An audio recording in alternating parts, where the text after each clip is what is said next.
Hi, and welcome to another episode of Surrendered Birth Stories. Birth stories, birth education, and the pursuit of surrendering it all to God. Let's get started. Hey, everybody. Hope you're having a great week or great day, morning, noon, night, whenever you are listening to this. It's springtime. It's beautiful. The weather has been wonderful here lately, except for the pollen. Wow. I am not really prone to allergies, especially seasonal allergies. That's always been my husband's deal. But wow, this year, for the first time at 35 years old, I am suffering from seasonal allergies. I went to take a walk with a couple of my kids this afternoon, and I could not even get down our street without having to sneeze and blow my nose several times. And it just kept going the entire walk. I couldn't stop sneezing. My eyes were itchy. Like I couldn't stop blowing my nose. And it just kept going. Even like when I got back in my house, it finally calmed down a little bit. But wow, it's beautiful out there, but it is like attacking my whole face. And that's never happened to me before. So I'm not really sure what is going on. And same thing with my son, my almost 3-year-old. He's about to turn 3. He's never had allergy issues before either. And his poor little face, his eyes are swollen and he's got these red marks all over his face and these rashes all over his skin. And it was day one of like the pollen falling from the sky. He was outside kind of playing in it. And man, he is blown up. So I'm not sure how you guys are out there. Hope your pollen allergies aren't as bad as this household, but it's been a season, that's for sure. Looking forward to the pollen being gone and just the warm weather being here. Okay, well, if you are here for the first time, welcome. We're glad you're here, happy you're here, excited that you're here. This birth story podcast is such a passion of mine. I love telling birth stories. I love hearing birth stories. It's so much fun for me. And I know lots of other, moms and pregnant moms and even dads out there love it too. And more people will be able to see this podcast if you actually leave a review. That's how the algorithms work. So if you love this podcast, if you think it's great, if more people would be able to listen to, please just take 30 seconds. It doesn't take long at all. And leave this show a review. That would mean so much to my husband and I. Just whatever platform you're listening on, just go ahead and leave a review and help this show out. That would be amazing. Also, if you are on Instagram, it would be awesome too if you could take a screenshot of the episode, this one that you're listening to, and just share it to your Instagram stories and just tag us, which is at Surrendered Birth Services on Instagram. And that also helps get the word out too. Because, some people don't know this podcast exists yet. So we just want to get the word out. We're in our first year and we just want to tell as many people as we can that there is a place where you can find Jesus and birth stories all in one. Okay, now this week, if you haven't listened to last week's episode, I highly encourage you to go back and listen to that first before you listen to this week's. So last week's episode was actually the story of my 5th child. It was his birth story and it was really long, but it actually really kind of intertwines with this week's story. So last week in my birth story, I mentioned a girl named Hannah Higgins. I found her on Instagram, and she actually suffers from something called parosmia as well, which is something that I have and that I dealt with this past pregnancy. But she's actually the one who taught me what it was and who gave me some tips and resources to really get through it. And I still have it, and so does she, but she's come a really long way and just gives me hope and encouragement. And she was a big source of information and just relatability and everything with me through my story. So this week you will get to hear her story because she actually had a baby in the middle of having parosmia as well. So Picture this. You're pregnant with your first child, figuring out and learning about everything for the first time, gearing up for a natural labor and taking care of your body the best that you can. And just before you're about to give birth, your taste and smell change for the worse. They're completely distorted in the worst way, making it extremely difficult to eat, which is exactly what you'll need to do after a marathon labor and while trying to nurse your new baby. You're sleep deprived, you're sore, you're beyond exhausted mentally, emotionally, physically, and you're legitimately starving. And yet you must go on for the sake of your child. This isn't my story, though it has its similarities. This is Hannah's story and how she navigated having parosmia from the end of her first pregnancy through her baby's toddlerhood and beyond. She's been a source of light, encouragement, and hope for me through my own journey. And I hope that even if you've never experienced anything like parosmia, that she can encourage you as well. Because we all go through hard things. We all suffer, but we can all grow and learn from them and come out better and stronger on the other side, leaning on Jesus, our Savior, and hanging on the truth of His Word to get us there. Welcome to another episode of Surrendered Birth Stories. I am very excited for our guest today. I'm going to let her introduce herself, but it's someone that I think maybe you're my first, no, probably not my first, but one of the first guests that I have never met in person and have only ever seen online. So this will be really fun. But go ahead and introduce yourself. Let us get to know you a little bit. Tell us who you are, about your family, and about your life. Oh my gosh, it's been a long time since I've introduced myself, so I hardly know what to say. My name is Hannah. I'm just turned 32. I live in Texas, and I am a wife of almost 8 years, which is really hard to believe, and a mother to the sweetest, almost 3-year-old in the universe. He is literally like the best thing that's ever happened to me. I have done many things. I used to be a wedding photographer. I worked in direct sales for a little bit, did a little influencer work, and then recently wrote a cookbook, which was incredibly unexpected. But out of everything I've ever loved or done, I'm the most obsessed with music and am currently dreaming about a future in songwriting. I love singing at my church and writing songs for them. So I've been working on that and trying to grow in that skill while being a stay-at-home mom. So that's kind of what has my attention right now. But yeah, it's a little bit about me. Oh, that's cool. So do you lead worship at your church? I do. I'm on the worship team once a month, and we have a lot of super talented musicians and singers at our church. So we have like a different team every week. So there's like 4 teams, and we just rotate each month. And then my husband plays guitar once a month, so we trade off. So one week I'll sing, and he'll be with our son in the mornings, like getting ready for church, and they'll come. And then another week he'll do his thing, and I'll do the kid thing. So we trade off since we don't have anyone to watch our son in the middle or in the morning while we're rehearsing and things like that. But we both love music, very different tastes, but we both enjoy the art itself. So, but yeah. That's really fun. My husband is a worship pastor, so he is leading every Sunday, and I know that life very well. Yes.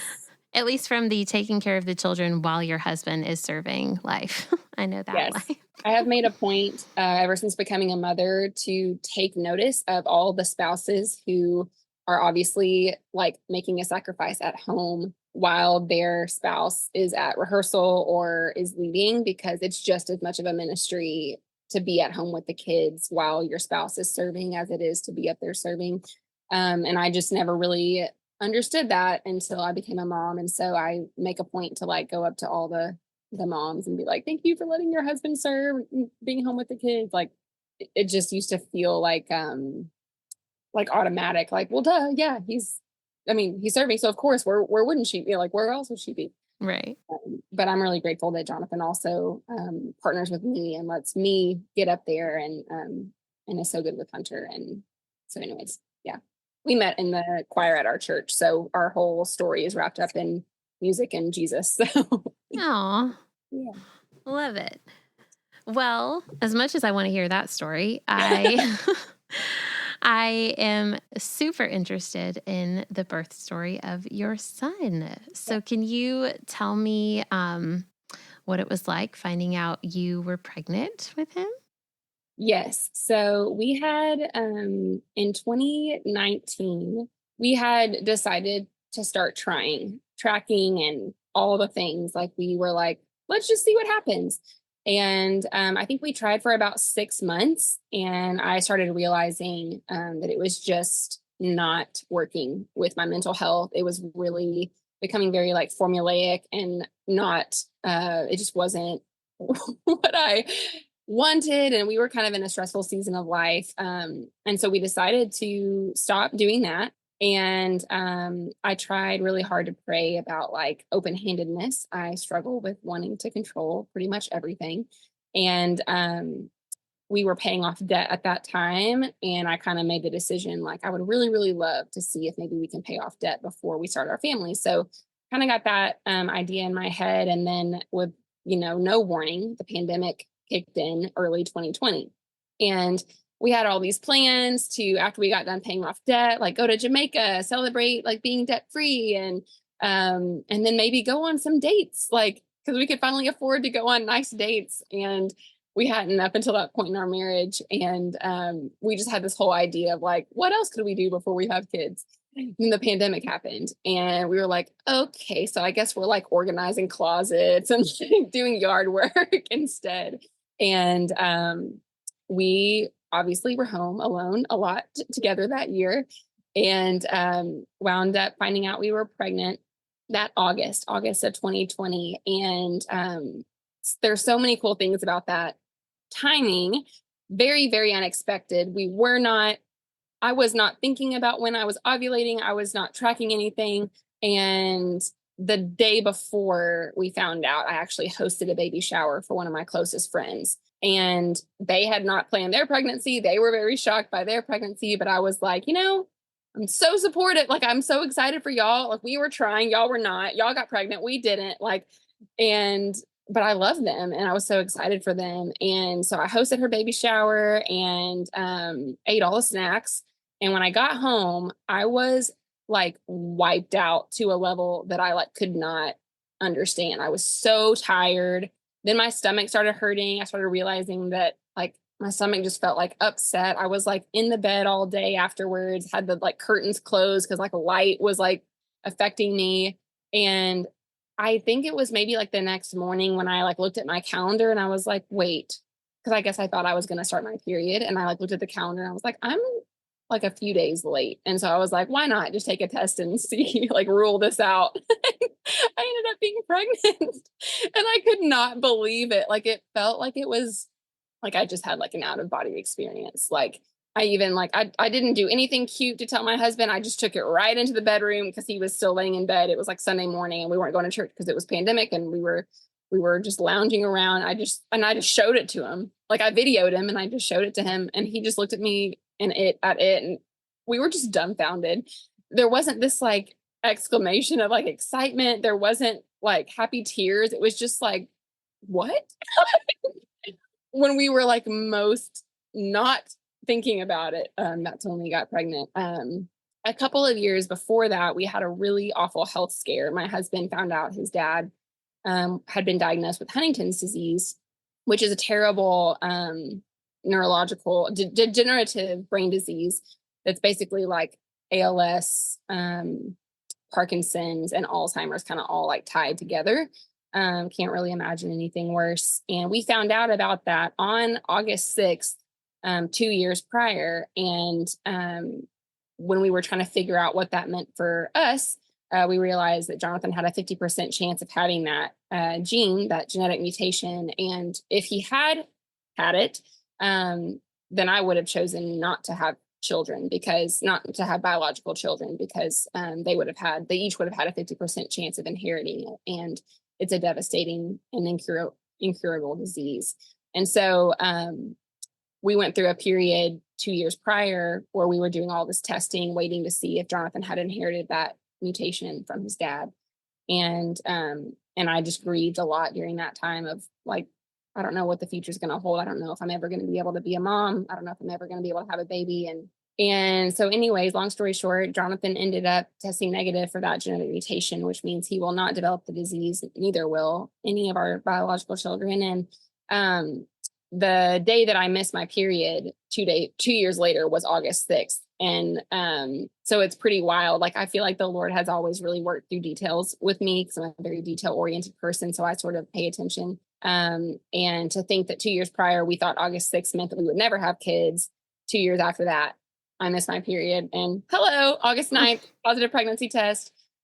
So even though in the moment we couldn't really process what was happening, and we couldn't even appreciate it really, because we were just so shocked, the more that I processed it and thought about it, the more I just saw the Lord being in those details. And we weren't ready for it. We didn't know what the heck was about to happen or what we were getting into, but I'm so grateful that God was strong enough to pave the way for us and provide an opportunity for us to grow in our faith and together through that, through our pregnancy. We needed that. And it was scary to go through it in the pandemic, which we'll talk about more, but it also gave us a really unique time to bond while we were expecting our first child, and not be so distracted by the normal busyness of life. And we were together a lot, and so we had a lot of time to think and dream and talk, and he didn't miss anything that I was going through. So it was sweet and a little bit scary, but I guess probably all pregnancies are. So you were together a lot. So did you end up talking about, either leading up to getting pregnant or once you were pregnant, did you talk about like what kind of birth you guys wanted to have, or had you thought about what kind of care you wanted, or who your care provider would be, or like what route you guys would go? Jonathan has always given me space and allowed me to make decisions for myself when it comes to almost anything. He has always wanted me to feel safe and supported. And he knew that in the years prior to us getting pregnant, I had been making a lot of changes within our household regarding what kind of products we were using, regarding like how we were eating.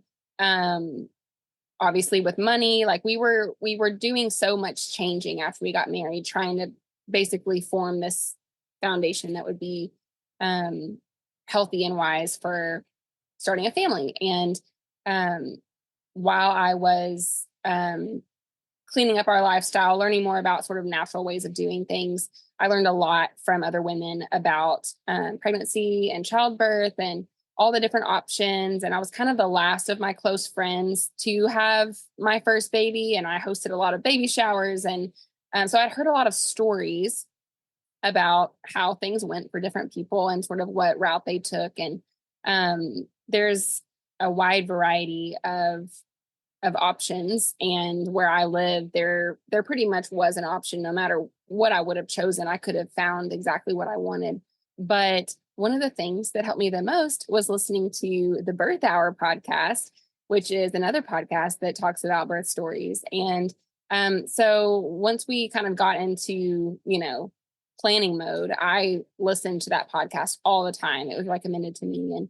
And the most encouraging thing about that podcast to me was there are a lot of different ways that this can happen. There are some things you can control. There are a lot of things you can't control. And there are a lot of ways to end up with a healthy baby on the other side. So I definitely wrote down like plan A, plan B, plan C. These are like my first choices. If this doesn't work out, we can move to phase 2. If that doesn't work out, these things are fine with me too, just in case I wasn't going to be able to speak up for myself. But it was really important to me to find care providers who were just like Jonathan, who would listen to me, believe me when I would share about what was going on with my own body, and then supported all my desires and efforts to approaching childbirth as naturally as possible. I knew I wanted to have a midwife. I knew that I also wanted to have an OB who was super prepared in case the worst case scenario happened. I wanted to birth in a hospital with a really good NICU. I grew up with lots of health issues, and I'm no stranger to hospitals or doctor's offices. And I think there was just something deep inside of me that almost expected, like, I've never done this before. I'm the only girl in my family. Like, I don't know how this is going to happen for anyone with my genes or my health history. So I just want to be in an environment where, like, no matter what happens, we're as close as we can be to the right kind of help. And I know a lot of women don't feel comfortable in hospitals, and so they choose not to birth in hospitals because it makes them anxious. For me at the time, it was the complete opposite. It was like being in a hospital made me feel comfortable. It didn't make me feel icky, didn't feel sterile to me. I just felt very cozy there. And I knew that about myself. And so the team that I chose was a midwife and an OB. I also had a doula. They let me have a doula. And unfortunately, my doula's one of her children tested positive for COVID the same day that I ended up starting the whole process. And so she was with me via FaceTime. It was a very unique situation. But everyone listened to me. They read all my notes. They knew that it was important to me to keep the room quiet and to turn the lights down low and to have my essential oils diffusing and have like my AirPods in with my music or whatever. Everyone was so respectful of my choices and my wishes. And I knew that I was building a lot of trust with them throughout my pregnancy as all my appointments came and went. I just felt really safe with them. My midwife was amazing, and we'll talk more about her later. She was a rock star. So honestly, I basically was like, I need everyone. I need everything, and I need everyone. And I need it in a hospital. Okay. Okay. So that's what we ended up going with. Well, no, that's great. That's what I tell people all the time when it comes to what location you're going to birth in. I say, where do you feel the safest? Where do you feel most comfortable? Where are you going to be able to just, not be worrying about anything else? And for some people, that's home. And for some people, that's a hospital. Yep. So that was your place. Yeah. So through the pregnancy then, even though it was during the pandemic, was it a pretty smooth pregnancy, or did you have any complications at all? I would say God knew what was coming later, and he gave me, I think, what was the most comfortable pregnancy that I could have imagined, especially leading up to like maybe the last 4 to 6 weeks. I like took forever to show, and I ate everything that I wanted, and I just lounged around my house. I was still sort of working remotely at that time, and but it was just very chill. And because we weren't like doing our normal life, like we weren't running errands all the time and going to see friends and going to church in person, it was just very like, it was restful in a lot of ways, because I was just at home most of the time. I definitely was, I think, more sad than I realized, because of the social isolation aspect of it. All my friends, all my close friends who had children at that point had gotten to experience their first pregnancy and first baby in normal circumstances. And so they were able to like share their pregnancy with friends and be able to like go out without wearing a mask, and took their husbands to their appointments. And I wasn't experiencing any of that. And I think at some level I was like, well, it doesn't matter. Like, I'm still pregnant. I still have to do this. Like, it doesn't matter if I'm sad or if I feel isolated or my extroverted self isn't really getting all the social interaction that she would prefer. This just is what it is. And that was one of the first ways that God used all of this to help me loosen my hands on control of my life, was just giving me a pregnancy in the midst of circumstances I never would have chosen. But it gave us good opportunities to rest and think and chat and talk about, whatever was to come, as much as we knew of anyway. I will say that towards the end of my pregnancy, I was very uncomfortable, which is very common. Had a lot of pelvic pain and pressure. awful trouble sleeping. I like popped some ribs out of place, trying to like push myself, like turn over in bed. I felt like a whale at the end. And about 6 weeks before Hunter was born is when my parosmia started to kick in. So I contracted COVID when I was about 6 to 7 months pregnant and tried really hard not to freak out about that. I got that from my family at Christmas time. That was their gift to me. And the case of COVID itself was fairly mild. I was not that worried about my symptoms because the virus itself was not difficult on my body that I could tell at the time. And I got over it, and I just tried to be positive and move on. But I lost my sense of smell and taste for a couple of months. Tried really hard not to freak out about that. And then about 6 weeks before Hunter was born, that's when my sense of smell kind of started to come back, but it was very distorted. And I didn't realize it at the time that it was COVID related. There wasn't a lot of information out there about distorted taste and smell. There was a lot of loss of taste and smell, not a lot of distorted yet. And so I was really confused. Was this a COVID thing? Was this a pregnancy thing? Hormones? Is my body like just preparing for labor and it's asking me to hold off on the pizza so much, like what is it doing? I was kind of trying to communicate what was happening to me to my care team. And they were like, well, you had COVID and you're pregnant. We don't have that much information about how COVID's going to affect pregnant women. And so we don't really know what to tell you, but maybe try some vegetarian sources of protein if you can't have meat right now. And so I was kind of convincing myself it was a pregnancy thing and willing myself to get to childbirth in hopes that maybe if I gave birth to Hunter, it would get better. And so that was probably the most complicated part of my pregnancy, which had nothing to do with the pregnancy itself. I just didn't know it at the time. And so that was sort of the beginning of what would end up being the most difficult realization during my transition into motherhood, which is that food is going to be really hard to come by. You're not going to be able to smell your baby when he's born. And all of the ways you learned how to nourish yourself and heal in natural ways are going to be a lot harder on the other side of giving birth and losing sleep. So that was just a little taste of what was to come, but I didn't know what it was at the time or what had caused it. And so I was still sort of living in la la land, waiting for Hunter to get here and see what else happened to my body. So when the distortion first started and you had, you said about 6 weeks left, were you able to eat anything, or like what could you find that you could eat during the end of your pregnancy? Yes, it came on very slowly. So I started noticing I was really big into breakfast tacos when I was pregnant. I made breakfast tacos almost every morning with like bacon, eggs, cheese, and flour tortillas. Like I craved heavy protein and like salty, savory my whole pregnancy. Looking back, I'm just so grateful to the Lord for that because I had overcome an eating disorder in my early 20s. I had learned what it meant to like care about nutrition over calories. And I had worked so much on the way I was viewing myself before I got pregnant that I wasn't so concerned with my weight the way that I might have been a few years prior. And I let myself eat when I was hungry. And if I was craving something, I let myself eat it. I wasn't like eating salads and being like, oh, I gotta, I let myself eat. And I'm so grateful to the Lord for that because I didn't know at the time, but I was going to need those reserves big time after Hunter was born. And he knew that. So the distortions came on really slowly. The sausage or bacon that I was using in my breakfast tacos was one of the first things I noticed was starting to taste metallic. And I just kept thinking like, I guess the meat that I bought at the store is old or like something's wrong with it.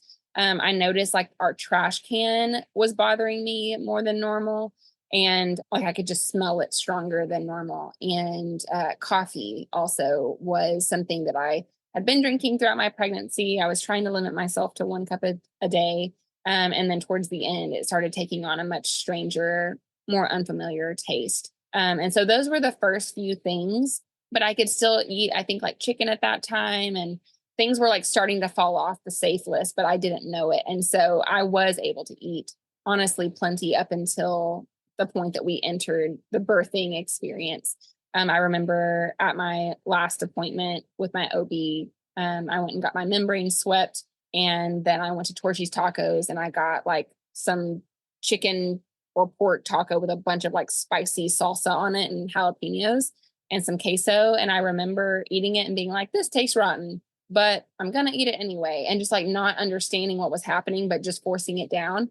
And eventually I got to the point where I could no longer force things down. So it definitely ramped up. It was ramping up and I didn't know it. And I'm glad I didn't, because sometimes ignorance is bliss. I agree. Only because I've gone through it too. But Yes. okay, so let's talk about the end of your pregnancy then, or rather the beginning of labor. So how did things start for you? And how far along were you too? Yes. So, like I mentioned, I decided on my due date at 40 weeks to have my membranes swept. It was just one more thing that, I had read about, heard about, that people tried to go into labor. At that point, I had not had any Braxton Hicks contractions, no contractions whatsoever. And my body was not showing any signs of going into labor on its own, other than the fact that I was ready to feed a baby for sure. Like, my body was like, hey, is there a baby around? Anybody? But other than that, there was nothing else going on letting me know that my body was getting close, but my pain and discomfort and overall exhaustion was like through the roof. So I was ready to try whatever. I was eating all the spicy things. I was doing evening primrose. I was doing the red raspberry leaf tea, bouncing on birthing balls, whatever, and had my membrane swept, and that didn't end up kickstarting anything. So I lasted another week and still nothing was happening. So I made it to 41 weeks with no contractions and had my membrane swept again. That time it was with a different doctor and it was quite traumatic, and I will probably never ever do it again. I think it may just be the way that my body is wired. It just did not respond well to that. So anyways, that didn't work. That's when I just kept eating spicy foods and I was feeling very discouraged. And the next day I had an appointment at the hospital for like basically, we know you have to start in the next week. So we're going to have you come in and do all your paperwork so that you don't have to do that whenever you come in the case that you do go into spontaneous labor. And we're going to do an ultrasound scan in the hospital. So that was at 41 and 1. And I went in. Maybe they set this up without me knowing. Maybe they didn't. I don't know. I was by myself. Jonathan was at work. And they did a scan and asked me how I was doing. And they saw a lot of material floating around in the amniotic fluid.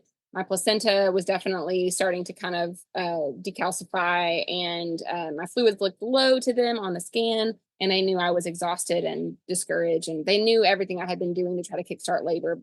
And they also knew I had had COVID. And so they weren't really sure why I wasn't showing any more signs. And my midwife happened to be on the floor. She came in, looked at everything, talked to me, and was like, Hannah, I really think that you should stay and that we should try to induce. My first choice would have obviously been to let my body go into labor naturally, but I wasn't sleeping. I was angry every day. I was starting to not be able to eat, and I wasn't showing any signs it was going to happen. So I was getting like very, very discouraged. And she knew that if we were going to induce, I wanted to try with a Foley bulb. So not with Pitocin and no drugs, just basically let's insert a catheter through your cervix, blow up a balloon, and see if we can trick your body into starting to contract and kickstart labor. So they already had, that was plan B. So they knew like all my preferences for plan B. And so I called my husband, told him what she said, that we were going to induce labor, told my parents, and Jonathan left work, met me at the hospital after he went home and got all of our bags that were already packed. And we kind of just settled into our delivery room and accepted that like, okay, well, from the get-go, things are not going to start off the way that we planned, but we were so excited. I was honestly just ready to experience progress towards having the baby. Like I had done all the work. I had done all the preparation. I was so tired and never could have ever prepared for being that tired when it starts. I don't know why I had this idea that like, if you're healthy and young and fit, like when you start labor, you'll be like carved up and like rested and like ready to go. But like, after experiencing that, I now understand that for most women, it's like, no, you're literally at your breaking point when labor begins. Like, it's like a marathon after you've run a marathon. So that is how we ended up getting started. And it's a wild story from there, but definitely didn't start how I expected it to. Okay, so how did it go then? Did the Foley bulb work? How dilated were you when they inserted it? So when they looked me over, I was 1 centimeter dilated. This was again at 41 and 1.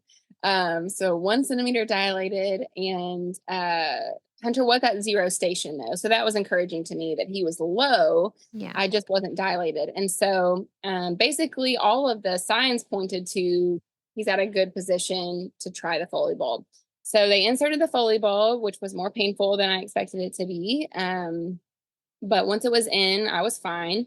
And about 30 minutes later, I started having minute-long contractions. So I went from having literally 0 to minute-long contractions. And those lasted for almost 5 hours. So it was like, it just went from nothing to like, you've never had a contraction before, but here's what it's like. And so, like, literally right off the bat, it was hands and knees, leaning against the windowsill, leaning over the couch. Like, I went from not being in labor at all to like, whoa, am I having a baby? And that was wild, but we got into a good rhythm with it. And I just was like, we're just going to ride it out, see what happens. She told me from the beginning that they could wait 12 hours with the Foley bulb and see where I made it to. If I progressed to 5 centimeters, it would fall out on its own. If I didn't, they would have to come remove it. So unfortunately, after those 5 hours of minute-long contractions, I kind of stalled out. Everything sort of stopped. I took that opportunity to sleep and lay down, and Jonathan fell asleep, and we just rested. We weren't really sure what was happening, but we just took the opportunity to rest. And so they checked me after 12 hours, and unfortunately, I had not progressed at all. I was still at 1 centimeter. And that right there was probably like the biggest mental hurdle I had ever had to face at that point. Because I wasn't expecting to basically exercise for 5 hours and not like make any progress. So I was pretty discouraged at that point. That was in the middle of the night. We started around 3 p.m. So that was around 3 a.m. So they did the next thing on our list, which was start Pitocin. I didn't want an epidural at the beginning of that process. I wanted them to start me on as low grade Pitocin as possible to just see if it would trick my brain and my body into contracting on its own. And I just wanted to delay the what do they call it, the cascade of interventions. Oh, yeah. I really, really, like, we had already intervened more than I had wanted to, and I was trying to just do like one thing at a time and just space them out so I knew like what was working, what's making the difference, what is my body responding to. And so we started Pitocin. I labored for another 12 hours after we started Pitocin, and I was able to progress to 4 centimeters. But at that point, they had already cut off my food, and so they weren't letting me eat. I was exhausted, like exhausted. I was in a lot of pain also. They had to up the Pitocin every so often. I asked them to give me as much time in between each increase as possible because I really wanted to give my body a shot. And, but at a certain point, I was looking at Jonathan with tears in my eyes, telling him, I feel like I'm going to die. And Jonathan is so, so different from me. I am a deep feeler. I express things loud and deeply, and he is like a steady, calm rock. And I needed that in a partner because I'm all over the place. And he does not crack easily. He internalizes a lot of stuff. He's an internal processor. He does not talk through his feelings very much. And he definitely does not cry very often. But when I told him I felt like I was going to die and was crying, like tears were in his eyes while I was looking at him. And that's when I was like, okay. Bring us the epidural. I cannot do this anymore. If he's cracking, seeing me crack, like we just met this moment of like, we gave it our best shot. We thought that these other ways might work, but now it's to the point where I'm torturing myself for no reason. And if I had been progressing and there had been this sort of like give and take of like, okay, I'm working hard and we're seeing progress, I think I could have mentally kept going. But there just wasn't that. I was just stalling out. And so at that time, I did not know anything about the mind body connection. I didn't know anything about how trauma or COVID or technology or chronic stress and all these things that my body had been trying to process for so long were in the way of my body being able to do what it's supposed to do in labor. And I'm very grateful we were in a hospital, very grateful for modern medicine. And obviously, I would have loved to have given birth without interventions, but I'm very grateful they were available and thankful that the amazing anesthesiologist who was on the floor that day was able to come in relatively soon. I think she was there within about 20 minutes and she placed it. And within a couple more contractions after that, I was like, giving people the peace sign. I was like cracking jokes. My body felt warm. And I went from being like literally feeling like I was going to die to being like cool as a cucumber again. And I was very relieved in the moment to be free of that pain. And I know a lot of women don't like to discuss birth and pain, but I have just, man, after the years I've experienced, I now understand the human brain experiences feeling differently if it's been severely traumatized or if it's dealt with a lot of chronic stress or if it's just been ill enough over the course of time that your perception of feeling might be stronger than other people. So I definitely think pain is involved in childbirth for a lot of us, maybe most of us. And especially if you are, messing with things with interventions, it is going to be an unnatural level of pain. And so anyways, I was grateful for the also unnatural reliever of pain at that time and basically just rested for hours and tried to recover from what we just experienced and was having them bring me like apple juice and cranberry juice because they wouldn't give me food, but they would give me basically sugar on ice. And I was like, well, if that's all I can have, bring it on. I need some calories, something to recover from what just happened. So that was about 24 hours in to the induction. So we rested for a few hours. Jonathan rested for a few hours. I did keep progressing, which was encouraging. But I ended up spiking a fever at one point, and Hunter's heart rate rose quite a bit at one point. So because they could not rule out an infection, they then had to put me on IV antibiotics, which I was like, great. Wait, had your water broken yet, or had they broken your water yet? I don't think any of my water had broken, but I think that because of the Foley bulb insertion and I was already 24 hours in, a lot of hands had been around. I think that was just their protocol. And at the time I wasn't really prepared. Like I didn't have any framework for like, oh, I didn't realize they might offer me antibiotics, but it was hospital protocol because of my fever, unfortunately. So, and I think his heart rate changing kind of worried them a bit. So anyways, I was like, well, at this point, what all haven't we done? Stick me with whatever you've got in this room. And I was just honestly trying not to worry. I was trying so hard not to panic because I didn't want to end up in a C-section. I didn't want to freak my body out any more than it already was. And I was trying really hard just to trust the people that were in the room that like, we might do some things I didn't want to do, but maybe we can avoid the knife. At that point, that was pretty much my only goal. I was like, healthy baby, alive mom, no knife. That was my only goal.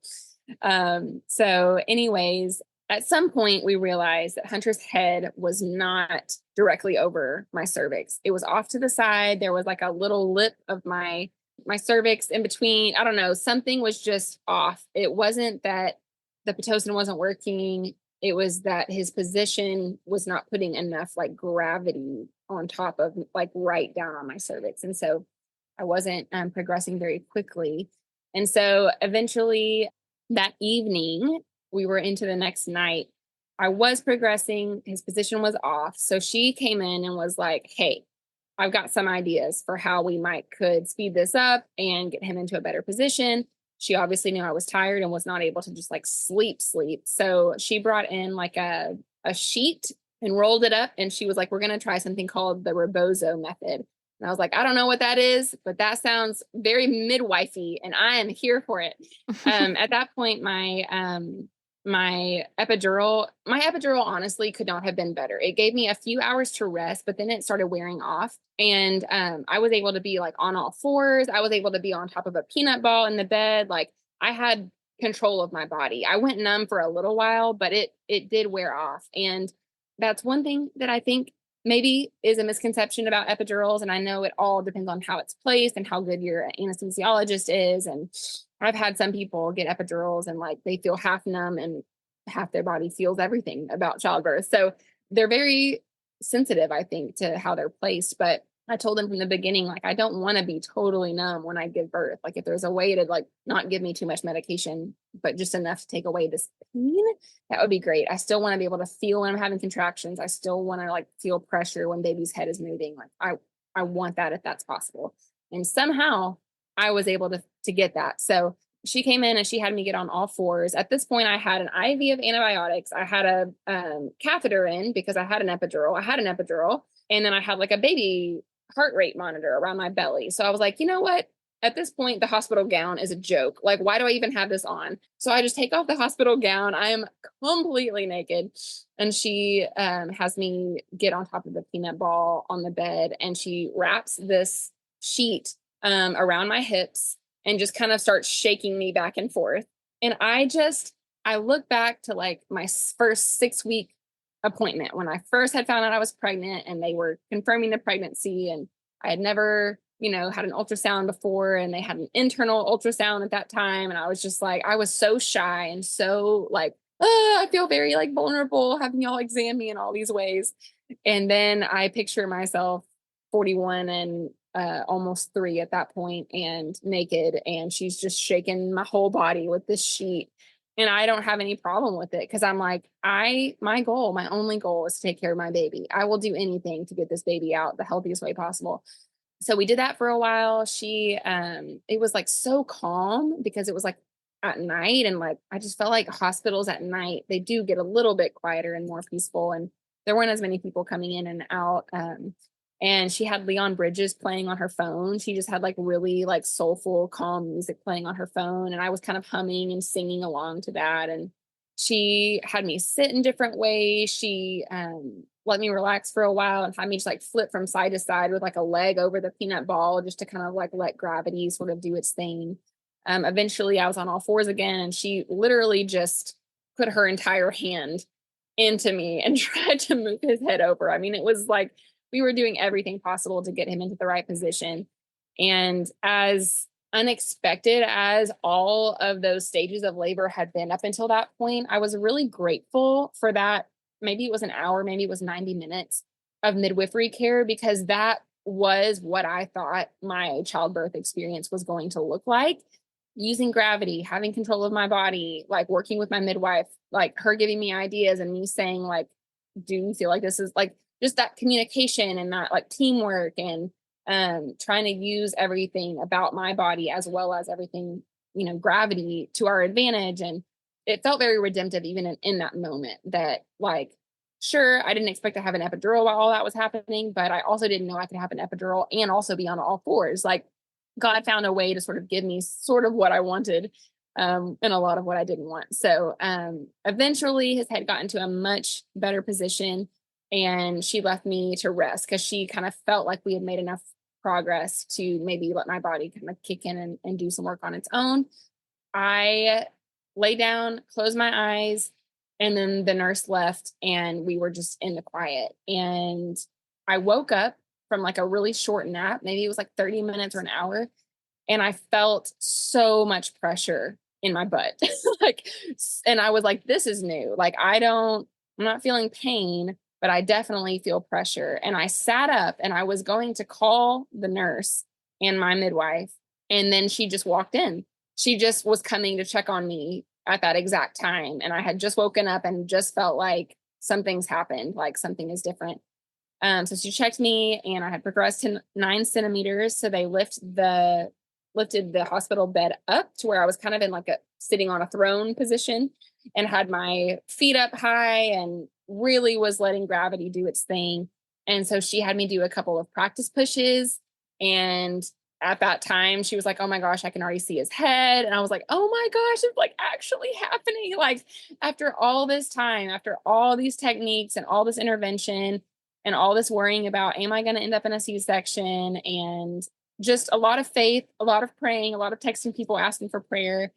She finally said, like, it's time to start pushing. So they laid me back on the bed again. I kind of wish I would have been able to birth sitting up like that, but they had me lay back. Jonathan was right beside me. They brought the NICU team in because it had been such a long labor and because of the whole fever situation and his heart rate thing. They just wanted them in the room to look him over after he was born. So I was again completely naked. I mean, I have been like one of the more modest, more shy girls that I know for most of my life. But in that moment, I was like scared of nothing.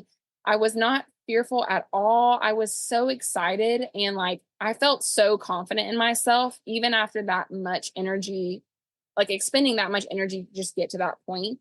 I was like, my core strength is like one of my best assets. And I really feel like I'm going to push this baby out so fast. Like I didn't have any fear. And I was so grateful for that. I trusted her. They turned on the only light they turned on my entire childbirth experience. And it was like this super warm, glowy light that like basically lit up my midwife like an angel. Like her hair was just glowing. And the nurse was right beside her and they were so calm. They had like olive oil out and warm compresses and they were just ready. And I felt so safe. And I just, even though so much didn't go according to plan, I was so proud of myself for the decisions that we had made, especially with our care team and being in a hospital. I just felt like, yeah, this was a crazy ride, but I feel so safe right now. Like I feel so okay to push this baby out because I know the NICU team is there. I know my midwife is a rock star. I know my husband loves me and is going to like hold my hand. Like, and I was like, it was all worth it because it was in this moment right now when I'm actually bringing him into the world where I need to have all the confidence in the world and feel like no matter what happens during this, he's going to be taken care of. So it was a moment unlike anything else I've ever felt in my life. And I've never felt so confident and unashamed of my body, which I'm so grateful for. So anyways, I basically just told my midwife to tell me to slow down if needed. Otherwise, I was going to like take it home. I was like, I was ready to knock it out of the park. And so after that much labor, I was ready to get him out. So it was, I think, 10 or 11 minutes of me knowing when I was contracting. I wasn't in pain, but I could feel the contractions coming on before I could see them on the monitor. And I knew when to push. No, once I did like one round, I was like, I've got this. I just pushed. In between pushes, I was making jokes. And then about 11 minutes later, he was in my arms. It was so crazy. Like, it was like a high like nothing I had ever felt before. And as much as I would have been grateful if a C-section was needed, just to make sure that he was safe, I was so glad I got to experience that, like a vaginal birth and them like lifting him up and me seeing his little weird purple alien looking body and then them putting him on my chest. It just, I don't think my brain and my heart like knew like how much I could love anyone or anything until that moment. And Jonathan was there. He wanted to like watch and see all the things. And I told him to take pictures because I wanted to see later. And that was weird. And we were just overwhelmed with joy. And so they let us do skin to skin for a minute before looking him over. And then they gave him back to me and they helped me with latching. And he was honestly, for being so small, I mean, he was, for being 10 days late, he was born 10 days after his due date, after 34 and a half hours of labor at 1:34 in the morning. He only weighed 6 pounds and 13 ounces. He was Aw. so tiny. I was not expecting that. I really wasn't. And so that was wild to me. He was also born with a true knot in his umbilical cord. So about 4 inches from his belly button, there was a knot in the cord. And I tried really hard in the moment not to freak out about that or think too much about it. It's not that they're uncommon. It's just they can cause complications. And I don't know if maybe the knot in his cord was keeping some of the nutrition from him that I was trying to give him with all my pizza I was eating. And that's why he was so small, or if it's just because the area inside my body at that time wasn't very big. I don't know, but he was a lot smaller than we anticipated. So for being so tiny, he did manage to latch pretty well right off the bat. And then they gave us, I think, an hour or an hour and a half with him, and then had to take him to the NICU because that was hospital protocol for the whole fever and antibiotic situation. And so anyways, they took him there for a couple of hours, which was sad, but gave us some time to eat and get transferred over to the like recovery area. So it was wild. He came so fast, and then he was on me, and then he was gone, and then I was like walking over to the bathroom and looking back at the bed. It was like a murder scene. I'm like, oh my gosh, what just happened to me? I felt so skinny. I remember looking in the mirror and being like, oh my God, you look so good. And then realizing later I was just delusional. I was so delusional at that time. But yeah, Jonathan left to go get us Whataburger, which would unfortunately turn out to be my first full, like, oh my gosh, I cannot eat this. This is so disgusting moment. I was starving, of course, because hello, I had just given birth. But that was sort of the beginning of the realization that giving birth was not going to fix my problem with parosmia. So when they took him to the NICU, Mhm. was everything okay then with him? Yes, he was fine. It was just a protocol thing. And we, at that point, were so tired that we didn't know what to expect. And we're just sort of following their lead when it came to care. They didn't find anything wrong with them. The next day is when he did all his like hearing and all that testing they do in the hospital just to sort of make sure that everything's fine. He was in perfect health. And so that first night, once they brought him back, it was just learning about nursing on an empty stomach and no sleep. It was like, man, we jumped right into what felt like Jumanji at the time. Mm. Just, I have never pushed my body this hard. I've never had to, but now I don't have a choice because he's counting on me. So I was very committed to learning how to nurse. Really, really, really not into the idea of them like trying to supplement with formula or give him bottles. I made that very clear. Like, I'm going to figure this out. I think part of it was I knew there were a lot of benefits bonding wise. I knew for me, psychologically, there were a lot of perks to trying to nurse him if we could figure it out. And I was underneath it all, I think, very nervous about birthing a newborn in the midst of COVID. And I knew I had antibodies from my experience with the virus. And so I wanted to pass as many of those on to him as I could. And so anyways, we started learning how to nurse. I was exhausted. I had nothing to replenish my energy with. My arms felt like they were going to fall off from learning how to hold him. I had like a nursing pillow, but I didn't know how to use it. And it was like sink or swim. It was just survive or die. Mm. And I decided I'm going to survive. It's not going to be pretty, but we're going to figure out how to survive.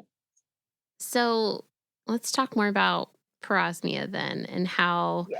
that really played into your postpartum. Because just like you said, I mean, for me personally, after I give birth, there's always like some big specific meal that I want, that I'm craving, that I'm like, oh, with my first, it was like bang bang shrimp from Bonefish Grill. Like that's what I want. And I think my second, I got like this a huge breakfast sandwich and, with all of the things on it. Like just, there's always some big meal. So you hadn't eaten in a very long time because you were birthing and had the epidural and everything, and they were just letting you suck on juice. So you're already hungry.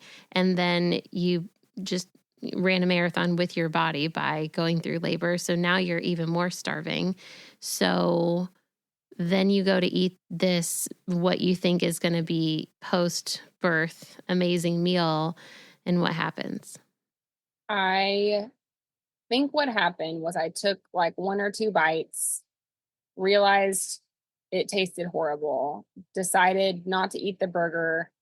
I might have been able to eat some fries. I was really excited about my Coke. I am not a soda drinker, but when I was pregnant, holy cow, I craved Coke like a drug. Like, I wanted ice cold Coca-Cola all the time, which is like terrible for your body, but I wanted it. And when I sipped on the one that Jonathan brought me after labor, it just tasted like chemicals. So I basically had like a few bites of what he brought me, and then I just didn't eat the rest. We had brought some snacks with us. Most of them were very protein heavy, like beef jerky and peanut butter protein bars and things like that. And I just tried those, and I would take like a bite or something of each of those and be like, I don't know what's happening to me. I don't know why I can't eat this, but I can't eat it. So the best description I could say was that I just snacked and would order stuff from the kitchen in the hospital whenever they would come in and ask us, like, what do you want for breakfast? What do you want for lunch? And almost everything I ordered, I just couldn't eat. I didn't have enough energy or brain power at the time to categorize, like, what is it in all these things that's setting me off? Is it the meat? Is it the vegetables? Is it the seasoning? Is it what is it? And so I think what I did was basically pretend or lie to myself that like I wasn't hungry. It's almost like I reverted back to my eating disorder days where I just carry on even though I'm hungry and just accept that like I'm going to live. It just may not be comfortable. I think I was able to eat fresh fruit at that time and maybe like yogurt. And so I kind of caught on to like some of the things I could eat. I realized really quickly that coffee was a hard pass. So I wasn't drinking any coffee. I think I might have been able to eat grilled cheese at that time.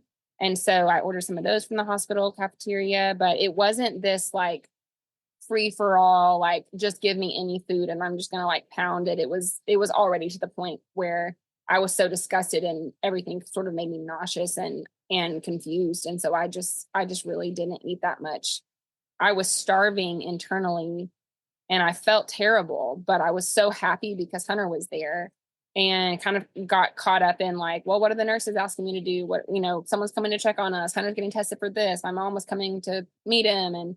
And I just sort of let myself and my own needs kind of fall to the wayside, and that would catch up to me eventually, but it was definitely not ideal. We had already prepped some food and some meals to put in the freezer. We had a meal train lined up with people from church. And my parents were in and out the next couple of days just wanting to meet Hunter and check on us. And almost everything that anyone brought was a no-go for me. And so I think I was just in pure survival mode, and I didn't have time to cry about it. I didn't have time to research what was going on.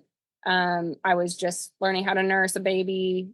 I started taking caffeine pills because I had no energy and couldn't do coffee. And I think I kind of survived on like plain pasta with some butter and salt. Like I very quickly found like what is the go-to source of calories. I could do dairy, and so I would drink like glasses of milk just for fat and calories. I could eat ice cream for a little while. At some point I threw all ideas of nutrition out the window and was like, I don't even care where the calories come from. I don't care if it's candy. I don't care if it's soda. I don't care what it is. I have to have something going into my system because there's so much coming out. Those were dark days.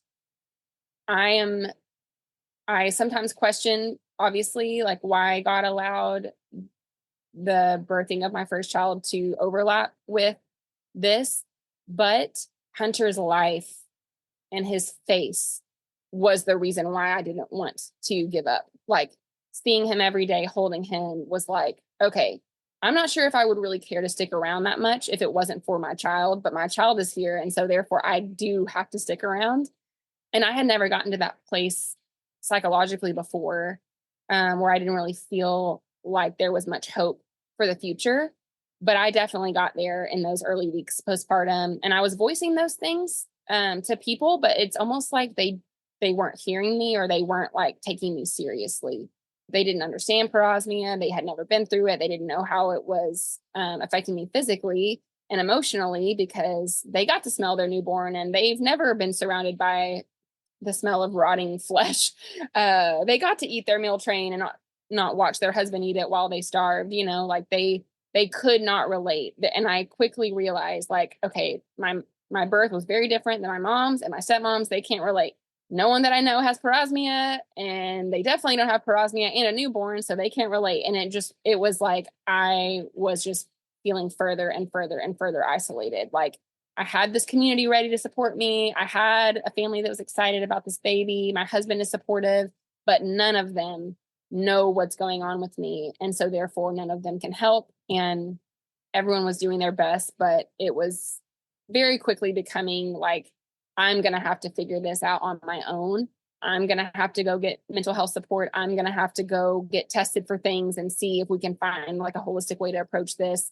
But it was much more difficult to get help than I ever could have thought that it would be. And at some point I had to just decide, like, I'm going to survive this. Like, I'm going to survive. But I was very hungry. And I gained about 40 pounds when I was pregnant. And by the time Hunter was 9 months old, I had lost 60 pounds. So I was 20 pounds below my pre-pregnancy weight, which put me at 120 pounds, which I'm 5'7". 120 pounds for me was like prepubescent. It was like, that's how much I weighed when I started my period when I was 13, and I was now 29. And so it was very scary. I was seeing sides of myself and fitting into size clothes that I had never even dreamt of fitting into as an adult.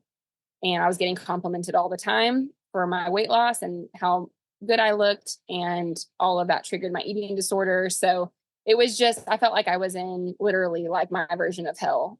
All these things I thought I had overcome and prepared well for felt like they sort of turned on me in that season. And so that's when I decided I needed to go to grief counseling and start approaching everything from like a mental and spiritual health perspective. So how many weeks postpartum were you when you realized, okay, I need help? Or how many months? Or how far after he was born did you realize that this was serious? I think what actually did it for me, which this is what happens. This is a coping mechanism and a thing that I think I learned a long time ago. My dad actually got COVID a few months after Hunter was born, and he came closer to dying than he ever has. The symptoms wrecked him the first time he had the virus, and he was on oxygen and in and out of the ER. Like, it was so scary. And there I was, like, hadn't slept in 3 months, nurse, losing weight, constantly bothered by all these like long-term symptoms. And then my dad got really sick. And I think that was one of the things that triggered my emotions the most, because I started thinking, what happens if my dad dies? Like, it was like, I feel like I'm going to die. Now I feel like my dad's going to die. There's this baby. What if we both die and he doesn't get to know, like, it was just like one thing on top of the other. Around that time also is when I decided to start posting more openly about my experience on social media, because I couldn't find anyone in my real life to relate to me. So I started posting on Instagram. And one day while Hunter was napping and Jonathan was gone, I made this reel about parosmia, and honestly was just fed up with the symptom. I was really sad. I was really not okay and really tired of not being able to find anyone who would validate like just how disruptive it was. And so I made this really short reel, and it ended up going viral. And I gained like 20,000 Instagram followers in a couple of weeks. So this was all around the time that my dad was sick and almost dying, about 3 months postpartum. All of a sudden I was getting like 100 DMs a day from strangers around the world begging me for help, saying like, I'm dealing with this too. I didn't know what it was called. Thank you so much for speaking about this. And it was like, all of a sudden I went from thinking no one can relate to me to like, there are so many people out there that can relate to me.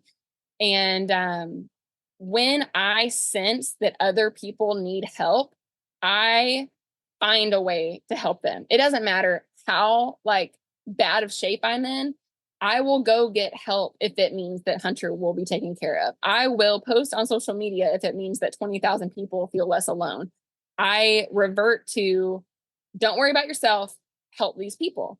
And that is when I was like, you know what? I think I could use some support, because look at all these people, they need me. So therefore I need to go get help. And again, like, God knows me. I've learned throughout the process of motherhood and through all of this, like, God knows me on an intimate, physical, physiological, mental, emotional, spiritual level. He knows how my brain works. And so he's like, Hannah needs help. Hannah needs a lot of help. And she needs to learn how to ask for help, but she doesn't know how because she never learned how. So what I'm going to do is put some like chaos around her, and she's going to try to help those people. And in the midst of trying to help those people, she's going to then realize, okay, it's okay that I go get help, because if I go get help, I can be there for these people. Not thinking at all about, you deserve to go get help because you're an individual and you're worth helping just for the sake of your own well-being. And so it was around 3 months postpartum. I emailed my church and was like, I think I need counseling. I am not handling my emotions well. I'm not doing well with my husband being gone. He was commuting at that time and was gone about 13 hours a day.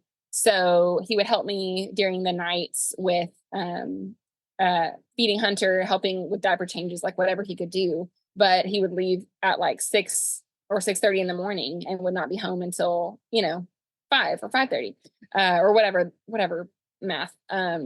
Anyways, I was home way too much alone at that time.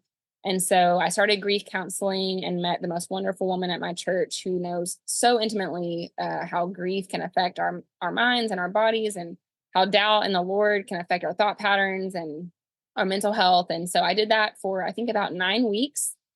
And after that, it was suggested to me to consider trauma therapy. So like professional, like with a professional away from our church, like someone who, she actually went to our church, but who had been like, clinically trained. And so after completing grief counseling, that was like around the holidays. And that holiday season, I decided to get off social media because I realized I had been pouring out a lot. I had been sharing a lot of information, trying to help people. We were preparing to move. We had been building a house during that year. There was just so much going on. And so I decided to get off social media for about 6 weeks. But right before I got off, someone messaged me and told me about something called a stellate ganglion block. And I, was that you? Yeah. That was you? Yes, that was me. You were the very first one? Yeah, because you didn't know what it was. And I remember I found out about it through the Facebook Parosmia support group that you had told me about. And then I had seen you posting about all these other things that didn't work for you, but I hadn't seen you mention that at all. And so I popped on to say, hey, have you done this? Because I'm going to do it. And you should give it a shot if you haven't yet, especially because the guy who was doing it was a lot closer to you in Texas. Yes. Well, that is awesome. What a fun full circle moment. This shows you how many people I've messaged over the last few years. I was going to say, you've got tens of thousands of people who've probably messaged you. So it's constant. It's like, I just treat everyone like they're my friend. And because we were all searching for the same, like a solution to the same problem. Right. But I lose track of who kind of connected me with what. But so that was on my radar. I didn't research it too much. But when I got back on social media, around February of, I guess that would have been 2022, there had been more and more stories started to be posted in the Facebook groups.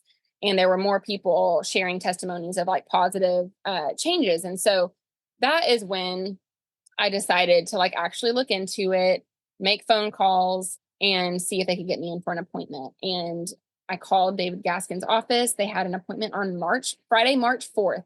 And I was like, again, I love dates. And I was like, what if this is God's way of telling me to March 4th and like go get my healing? Sometimes I think a little bit too much into things, but we made the appointment. I was still nursing Hunter at that time. I have a really close friend who lives near his office. And so we just planned a trip and went down and tried the SGB. And unfortunately, it makes so much more sense to me now that I understand the mind-body connection and how much my body was in fight or flight just from lack of sleep, nursing, starvation, COVID, then the vaccine, on top of all my childhood stuff that I had not yet addressed. It makes a lot of sense that it did not work for me. I think that the brain has to have the right neural pathways in place in order for that sort of treatment for PTSD to be successful. And at the time I didn't know that. And so I didn't really gain anything from that first appointment. And then it took me a few days to start sort of spiraling emotionally and grieving the fact that like this thing that had worked for other people wasn't working for me. Because again, isolation. It was like, how come nothing that I try is the same as it is for so many people? Like, how come my body and my brain are not reacting to these things the way that, it feels like most people are? Like, what is it about me? And at that point, I was in despair. Like I was just fearing. I just was living in complete and total fear because Hunter was about to turn 1. I still hadn't been able to enjoy food since he had been alive and couldn't lose any more weight without being scarily skinny. I was bruising by sitting down in chairs because I was so low on iron. And I just didn't see how God was going to sustain my life. I didn't feel like he cared about me. I didn't feel like I was seen. And part of me wondered, like, is this kind of like where it ends? Like, was my purpose to give birth to Hunter? And then is this going to take me out? Like, through mentally or physically? Like, am I going to literally starve to death? Am I going to end it one night when I lose, all my self control? Like, I just felt really hopeless. And so, thankfully, though, I was building that practice of like, looking for help, asking for help, like voicing, like Jonathan's like, do whatever you need to do, ask whoever you need to ask. Like, I don't know what you need, but like, if you need anything, just ask anybody. Like, I support you. So I reached back out to my church and said, I think I need to look into EMDR.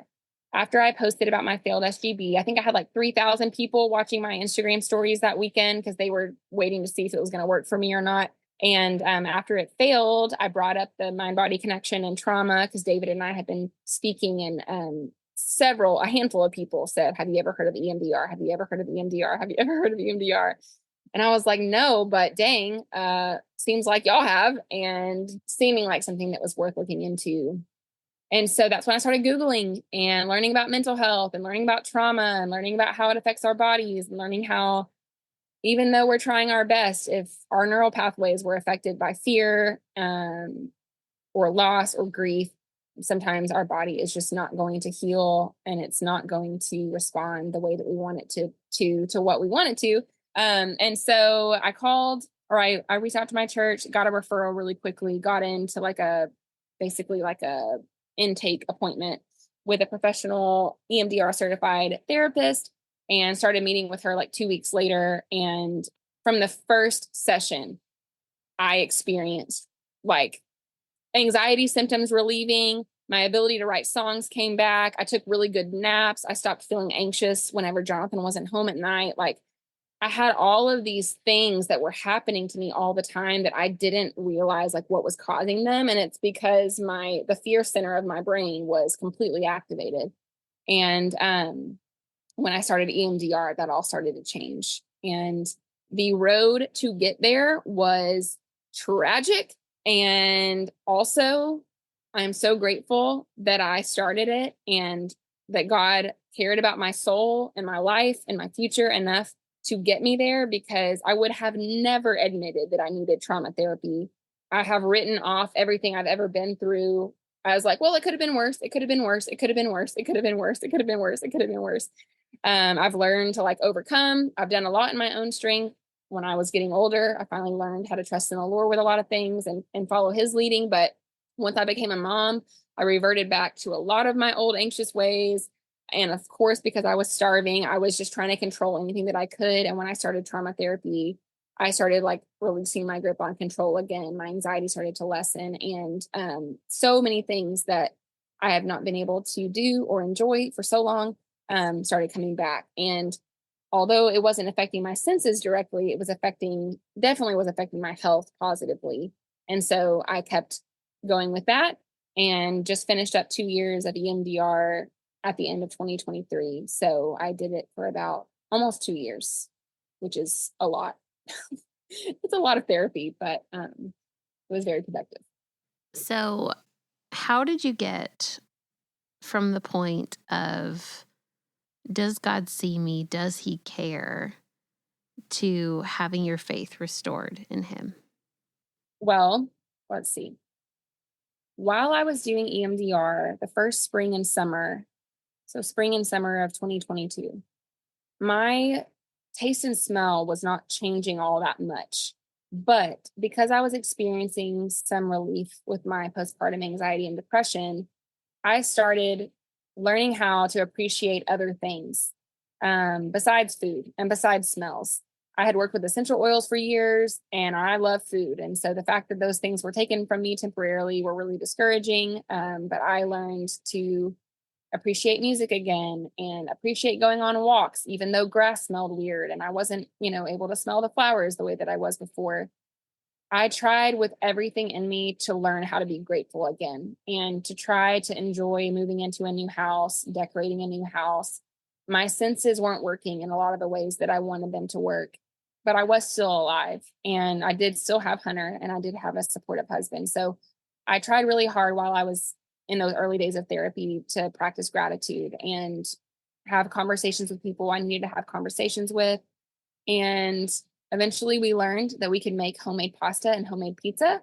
I could control the ingredients in all my homemade pizza sauces and I could control the toppings. And so we eventually learned how to make homemade Alfredo pizza. And that was like the one food that felt like homemade, warm, nourishing. We put like basil on it. I could do hot honey. I could do balsamic vinegar.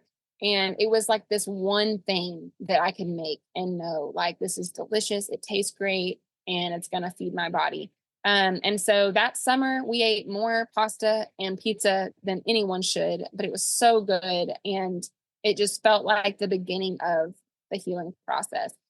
That October is when I had the idea of writing a cookbook. I had not experienced a lot of changes in my senses yet. And I thought, well, I am eating enough to survive. So I wonder if I could write basically a how to survive this for people, give them ideas for what they could eat that might help them weather their darkest days. That October, like a couple of weeks after I came up with the idea for the cookbook, I found out I was pregnant again. And that was also very unexpected. I couldn't believe that my body even had the ability to conceive a child after all that I had been through and all that I was working through.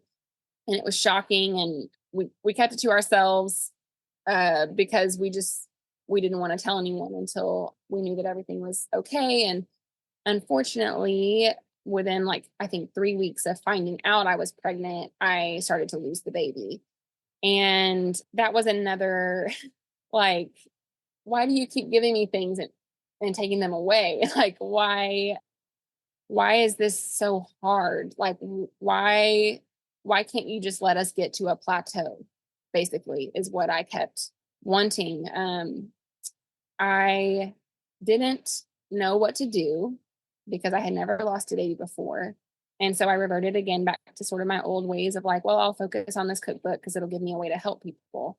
And I did not know at the time what was coming for me, which was my body was going to start grieving whether I wanted to or not. I didn't want to admit how heartbroken I was or how devastated I was emotionally. I was just trying to hold it together for Hunter and keep trying to show up to be a mom every day. And my back went out soon after the miscarriage. I got really sick for 6 weeks and never drew any connections to like, you're sick with grief, but you will not admit it. So I kept myself really busy. I was waking up at 5 a.m. every morning working on the cookbook. I could hardly sleep. I was having nightmares. I mean, it was just, I had opened up all this trauma in my brain in therapy and all of that was circling around. And again, I was sort of at that place of like, I'm just really not sure if God loves me. Like, I don't see this happening to people around me. I don't feel like they're constantly like walking through fire. I don't feel like they're having this many physical and psychological and emotional issues come up at one time. Like it just felt like, I think it felt like God was abandoning me and it just triggered all my abandonment wounds. And so I just started getting angry. I didn't realize I was getting angry, but I felt miserable every single day. I didn't know how to be vulnerable about it with my husband or with friends. I started drinking too much. I had never been in a season where I was like reaching for alcohol to like numb my feelings, but I got there in that season, and that was a low for sure. I kept processing things in therapy, and of course we were talking about the miscarriage, but I didn't realize the effect it was having on my body for a few months. But all that time I was working on the cookbook, and so I know to a lot of people it is a beautiful thing that I made. The book is well put together, and all my like OCD and my attention to detail and my photography background and my home decorating skills and all of my like aesthetic preferences, like they all come into play in that product. And I am proud of it. I think if people could see though what was happening behind the scenes and how devastated I was emotionally, they would understand that it was more of a coping thing for me than anything. It was my way of, again, not knowing how to take care of myself, and so therefore taking care of other people. Remembering how hopeless I felt in the early days and after I had given birth, and feeling so far from the Lord and feeling so confused about how I was going to make it. And I just kept replaying that in my mind. And I just tried to write people a roadmap out of it. And at the end of the day, I had to accept that everyone's healing process is going to be what it's going to be, and God's sovereign over everything. And if people are going to suffer, they're going to suffer. And if he's going to heal them, he's going to heal them. And if it's going to be through the SGB, it'll be through the SGB. And if it's going to be through time, it'll be through time. But at the time I felt so out of control that doing what I could to encourage people and doing what I could to help them kind of feel heard and seen was kind of my way of dealing with my own grief and suffering. The miscarriage happened in November. I was in a very dark place in December and January of 2023. David was going to be really close to where I live doing like a seminar for other CRNAs. And I reached out to him and asked if I could come see him for another SGB. He let me come for free and be the guinea pig at his little seminar. I warned everybody before we got started that I was a very difficult case, and it's very likely that it was not going to work for me, as it had not the first time.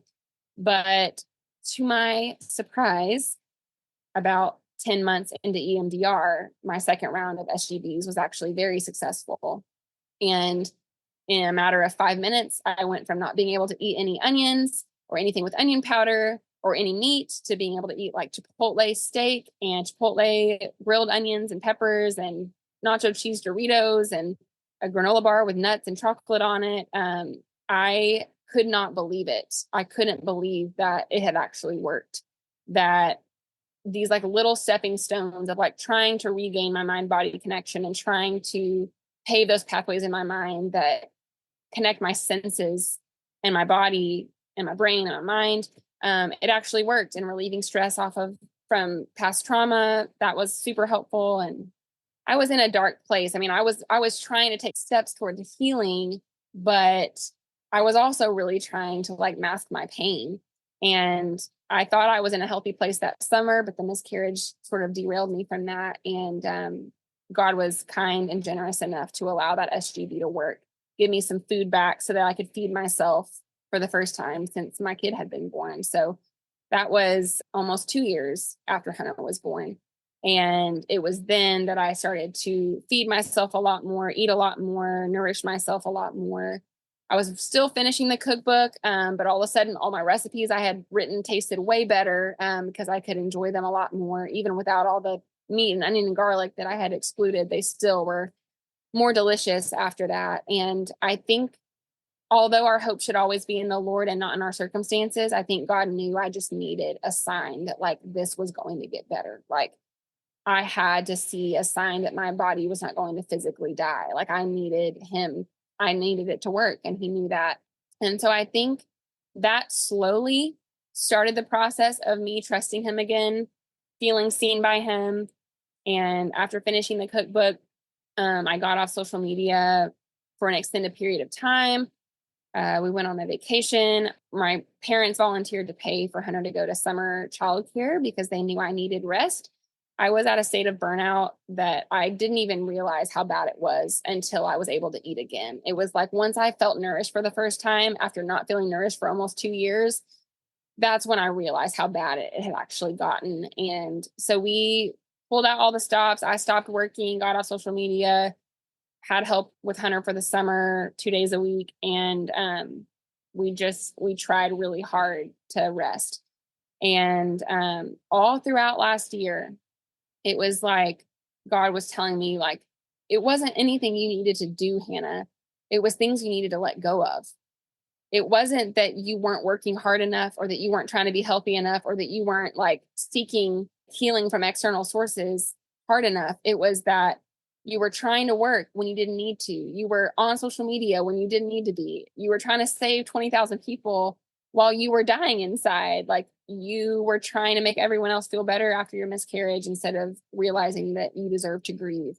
You were looking to help other people when you really needed to care for yourself, and you're trying to fix other people's problems when you had plenty of your own. And instead of bringing your problems to me, you were almost starting to look to the world to be able to help you with them, instead of coming to me, your heavenly Father, and grieving with me in my presence. Like, you were trying to show up and grieve for other people, when what you really needed to do was go into your closet and fall on your knees and cry and grieve with me. I didn't realize at the time how long it had been since I had been that vulnerable with God, since I had just, instead of processing externally with my husband or with my friends or with my small group or at church, or instead of serving him, or instead of like declaring my faith, knowing that things were going to be okay, knowing that God had a plan, I didn't realize that a lot of my intimacy with the Lord was missing. And after becoming a mother and then dealing with parosmia, I didn't know where to fit it in. I didn't know what it was supposed to look like. I didn't know when I was supposed to do it. I didn't have the energy to meet with the Lord. And I guess I was using those as excuses. I just got everything turned around. My priorities had shifted so much. And through the pandemic and the loneliness that came with that and the isolation, I was trying to stay connected to the outside world in some way. And what I really needed to do was disconnect from the outside world and reconnect with scripture, and confess to the Lord all these many, many ways that I didn't trust him anymore. I think I was ashamed that I had let myself get to that point, that as childhood trauma stuff was coming up, and as, marriage was getting more complicated, and as motherhood came on the scene, and as parosmia kicked in, and as I lost a baby, I think I was ashamed, because it had been so long since I had been honest with him about my anger, about my fear, about my self consciousness, about my lack of equipping for all these roles he had put me in. And I think I was running from him, honestly, which is so weird if you think about all the things I was spending my time doing: small group, church, therapy, Christian therapy. Like, I was seeking him in some ways, but I think in the most important way, spending like one-on-one time with him, reading his word, and like remembering who he even is, and that he's perfect, and that he was with me that whole time. And I think I had become ashamed of all the ways I had doubted him, and was scared that the suffering that he was allowing in my life was going to last forever, and was ashamed of the anger I felt about that. And I didn't want to be faithless, and I didn't want to be unfaithful to him. But my shame and my fear was sort of keeping me in a loop of running. And eventually, when I hit that burnout feeling after the cookbook, and that summer when I was getting help with Hunter, and I just started realizing, like, I needed to let go of a lot. I needed to have some really honest conversations. I needed to ask for some accountability, and I needed to start letting go of things. I needed to stop expecting myself to have a career just because that's normal in today's day and age for mothers. I needed to realize that God had provided for us financially, and that no amount of extra income on my end was going to be worth the damage that was being done to my mental health, trying to be a stay-at-home mom and have a sort of entrepreneurial career.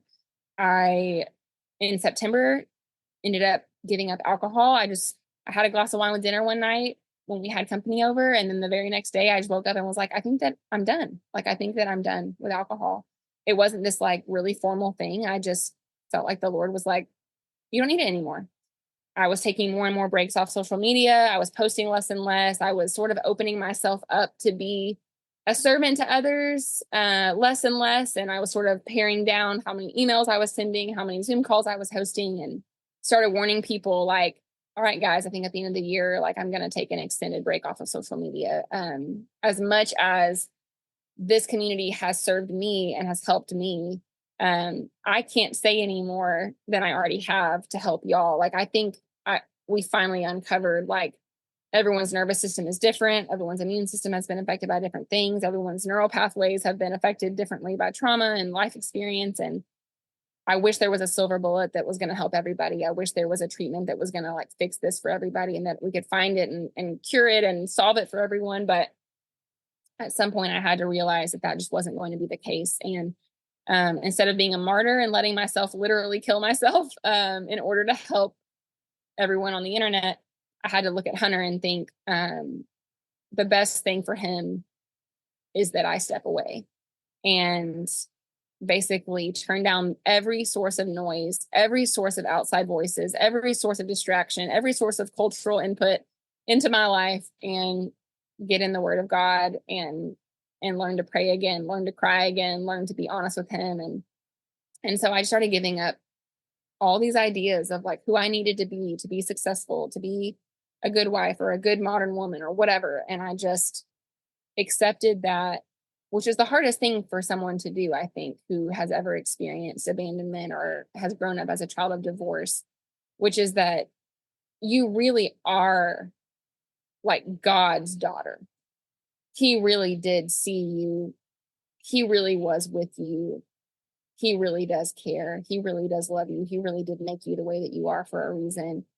He can use anything to bring him glory, but he doesn't expect you to push beyond unhealthy limits and sacrifice your family and, kill yourself trying to help other people if he's given you a family to love. And at the end of the day, I am worth taking care of, whether my body and my time and my energy benefits anyone else. And I had never, ever believed that before. I had never honestly believed that I was taken care of, or that I was worth taking care of, unless somebody loved me. Like, I just, on my own, I did not believe I was worth taking care of. And it took trying to love other people for so long to the point of burnout that I finally realized I think I'm worth loving just because I'm human. Like, I think it's okay for me to step away and pursue my own mental health and emotional well-being just because I exist. And it honestly might be the best example I could leave for the audience God gave me. And it definitely was the best thing for my family. And so it's been quite a journey. I cannot believe how bad I let things get and how vulnerable I had let myself become to the lies of the enemy and to the lies of our culture about what it means to be a woman or what it means to be successful or a contributing member of society. I was letting a lot of those voices control me for a long time. And eventually I decided to revert back to my most pure, most innocent inner child and let myself start singing, writing a lot of songs. And I even started horseback riding lessons again last summer. I rode horses a lot when I was a kid. My dad actually sold his place and his horses the same year that I got married. And so it felt like a really big loss that I never really processed, that access to horses and riding. And so I decided last summer to start riding again. Again, Jonathan was very supportive of that and wanted me to do whatever I needed to be happy and find joy and connect to myself and strengthen my mind-body connection. There's hardly anything more therapeutic for me than being around horses. And so we've been doing all those things. I've been riding all winter. I got to ride on a sunny day this weekend, and it was so nice because I've barely been able to like feel my fingers throughout the winter. It's been so cold and windy. And I feel like a lot of what I felt was stolen from me in my childhood. The belief that I was worth caring for and that it's okay to learn how to take care of yourself. I'm learning that now when I have a child, because the last thing I would ever want Hunter to grow up believing is that he's not worth taking care of, or that God has forsaken him, or that he's not worthy of love. And when I look at him, it's like I'm seeing myself as a child. And I'm learning to be gentle with myself. I'm learning to nourish my body again. I'm learning to trust God again with my healing process. I'm learning to trust Him with the future. I'm learning to dream again. And I think what was needed this whole time, even before COVID, even before the pandemic, was to let go of the past and trust God with the future. But it took so much suffering for me to finally wake up and realize that my brain was trying to process what was lost and left behind, when God was always like, you ain't got to worry about that. Because guess what? We're not staying there. We're moving forward. I've got different plans for you. And yes, childbirth wasn't what you thought it was going to be, but look at this beautiful boy that came out of it. And of course, you would have never wanted to lose a baby. But after you lost that baby, I gave you songs. And I always have a plan. Like, no matter what obstacle comes your way, no matter what loss, no matter what grief, no matter what suffering, there is another side to it. And even in death, God is still sovereign and we're going to be with Him. So it's like there really is no losing if you're following the Lord. And I had forgotten that. I had let myself start to believe that I was missing out on things because I was comparing my body to other women's bodies. I was comparing my birth story to other women's birth stories. I was comparing my long COVID experience with people who got COVID and survived it and didn't have any problems. But the Lord has taught me to keep my eyes on Him, because my experience is going to be different. My story is going to be different and unique, but He has a plan. And so that's kind of where I'm at currently with all of it. I can't tell you how much it means to me personally, like the gift that you have just given me by sharing that story beginning to end.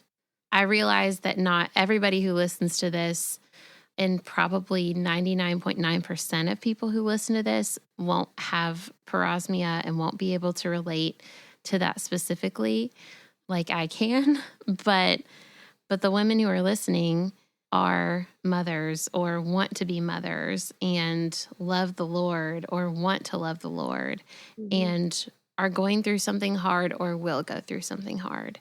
And all of the honesty about your journey that you've been able to share with us, not just from the practical aspects of, pregnancy and childbirth and postpartum, but also, and more importantly, your faith and how it was a roller coaster. And it wasn't just that you were this quote unquote perfect Christian the entire time, just trusting the Lord the whole time Oh my with, gosh, not living even in close. joy.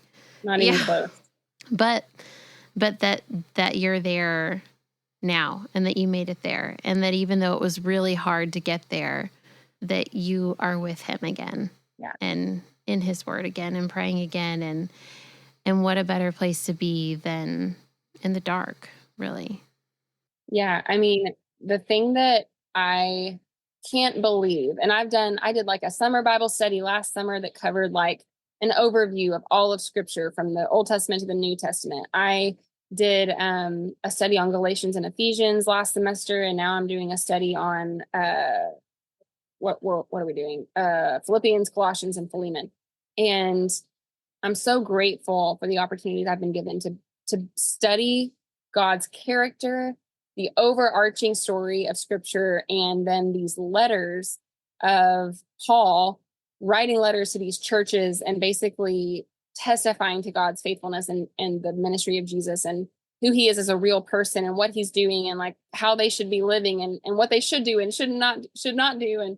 And what's crazy to me is like so much can change in this life. Like, we are so weak and fragile, and we can have the best intentions with our health and still suffer most of our days. Like, it's crazy how weak our bodies are. It's also incredible how much they're capable of, like creating human life. It's this crazy juxtaposition of like, wow, this vessel can be used for such great things, and it can also have so many cracks in it and be spilling over water all the time.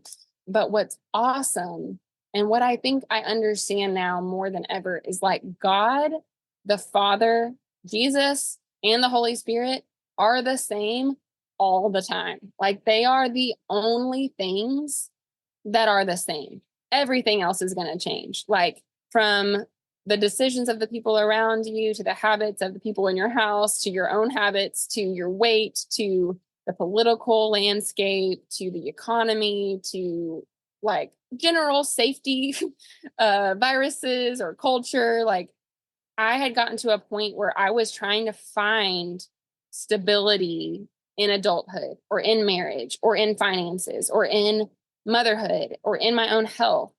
And he had to let me walk through so much suffering and a lot of mistakes made in that suffering. I thank you for pointing that out. Like, I do not want anyone to think I was like this holy angel. Like, if it's your will, Lord, let me suffer like every day. Like, I was like, are you kidding?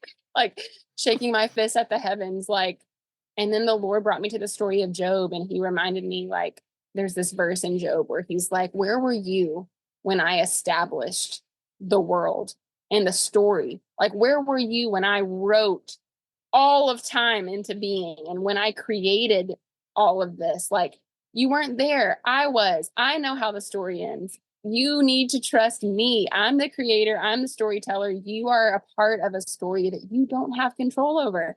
And my nervous system literally feels different. My habits have changed.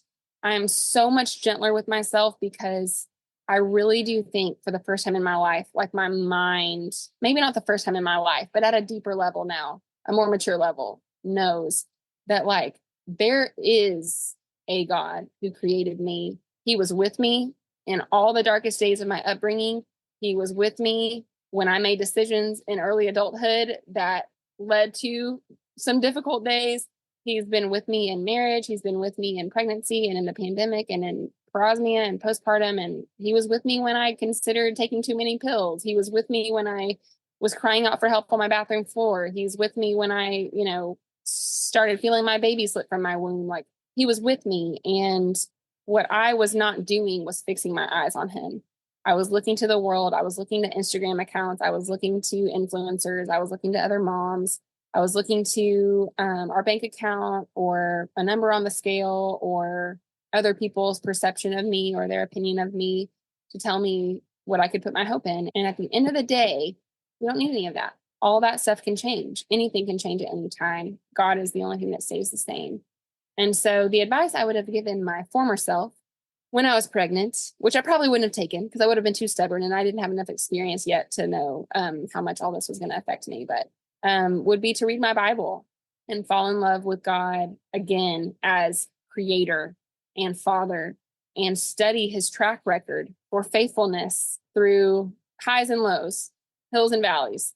Really push all my chips in on God's character and not on my preparedness or my obsession with, organization or list making or plan writing. Like, really, really, really meditate on the fact that God is in control. And yes, the world is broken and we're broken and hard things happen and unexpected challenges arise, but God's in control. The anxiety that was coming my way was something I had never experienced. And it would have been alleviated had I gotten off social media and been in my Bible. Yet, where was I on social media? Becoming a parent has been the best thing for me because of the way it's taught me to loosen my grip on control.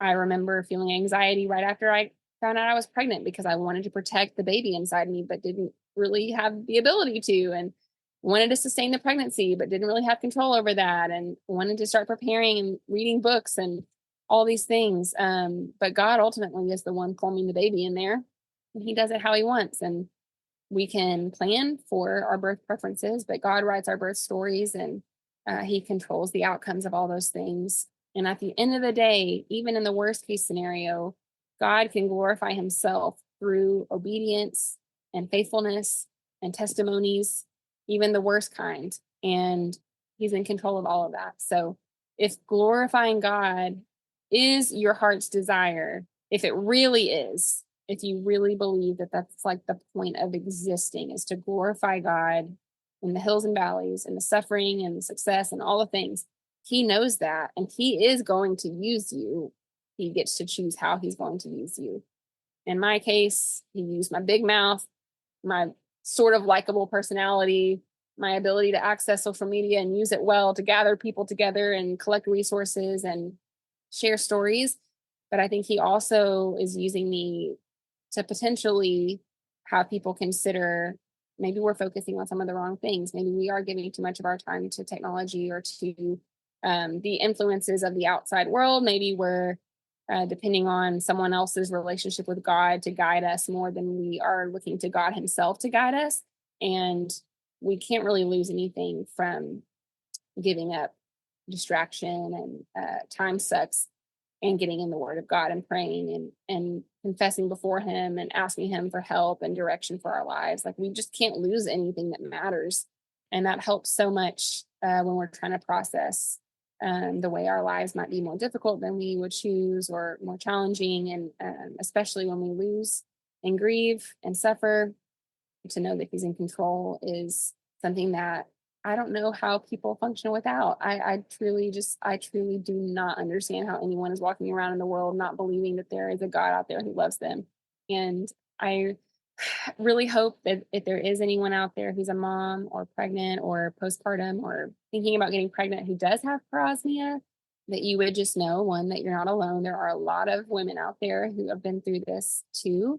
And there are lots of resources out there now that weren't there when I was going through it. And so between my Instagram and my website and YouTube channel and cookbook, and then so many other Instagram pages that have popped up and Facebook groups that have been created over the course of the pandemic, there is so much support for people who are walking through this. And I hope that hearing my story gives you hope that you will survive, you can improve. I'm still not 100% recovered, but I have so much hope that, like, over time things will come back slowly. And I'm so grateful to be able to eat enough to have energy to be a mother and ride horses and write songs and sing and do my day-to-day stuff. I do go to bed a lot earlier than I used to, but I'm just accepting now that I'm like an 85-year-old woman in a 32-year-old body. So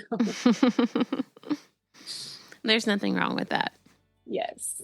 Well, I will link all of your resources as well in the show notes, because the amount of help that you gave me with my parosmia journey is unmatched to anybody else or anything else other than Jesus himself. So your cookbook is still one of two that I typically turn to. So I'm also very grateful for that. If there is anyone out there, they will definitely benefit from your resources if they have not already found them. So I will put those in there for sure. I truly can't thank you enough for giving us your time today. I really, really, really appreciate it. And this will be an extremely special episode in my heart forever. Yeah. I'm so glad to hear that. Thanks again for joining us today. You can reach me at Surrendered Birth Services on Instagram, or email me at contact@surrenderedbirthservices.com. Be sure not to miss an episode by hitting subscribe. Also, we'd love for you to leave a review of the show so that more people like you can hear more stories like these. If you really enjoyed this episode in particular, please take a screenshot and post it to your Instagram story, tagging Surrendered Birth Services. If you're interested in taking my childbirth classes, birth consultations, or having me as your birth doula, please click on the link in the show notes to take you to my website for online and in-person options. Just as a reminder, this show is not giving medical advice, so please continue to see your personal care provider as needs arise. Also, if you'd like to be a guest on the Surrendered Birth Stories podcast, please click the link in the episode show notes to get in touch with me. We hope you have a great week. And remember, learn all that you can, make the best plans, and then leave it in God's hands.